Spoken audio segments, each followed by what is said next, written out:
And this is before the revelation of aliens coming in to take him. Now, most skeptics and people that don't believe will say he's just making it all up or he's succumbing to sleep paralysis, which he was tested for having sleep paralysis or frontal lobe epilepsy after they discovered that his abductions were something that he relinquished the information about under hypnosis, but yet they still went ahead and did the tests for frontal lobe epilepsy and all of that, to which he passed.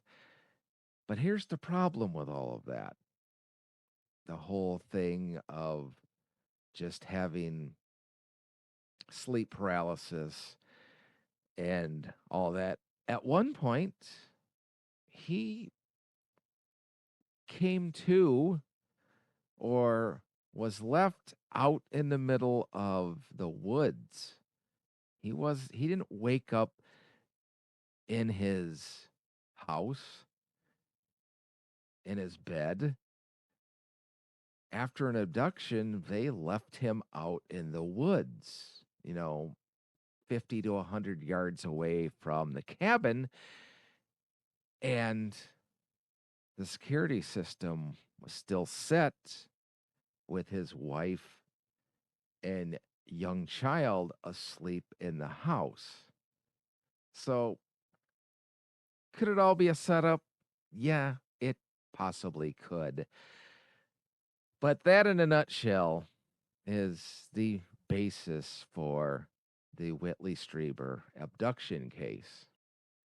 I will be honest, that is the case that really got me very interested in alien abduction because I got that book in 1987 and I had heard about the Travis Walton incident and Betty and Barney Hill and cases before that, but I was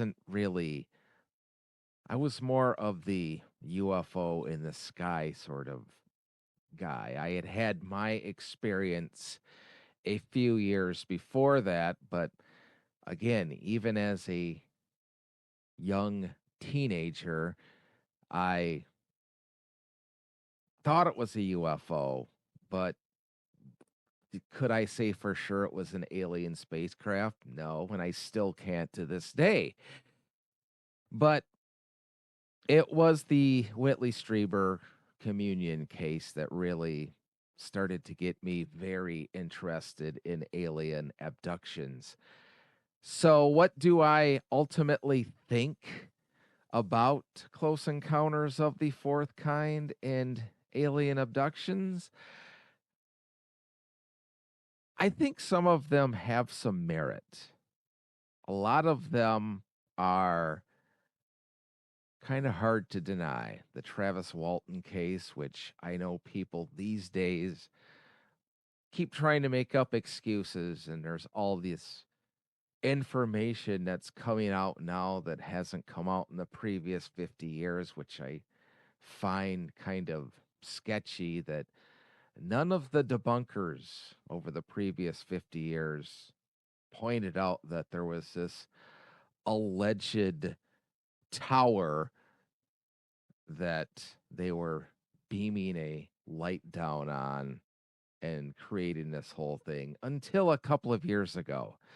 Now all of a sudden it's coming out. None of the police officers, none of the skeptics that investigated the case had ever said anything about a tower until a couple of years ago when somebody created that.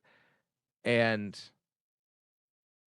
so something happened to Travis Walton to disappear for 5 days like that. Something happened to Betty and Barney Hill. There's too much evidence surrounding the Hill case that to say that they made the entire thing up. Something happened in the Pascagoula case.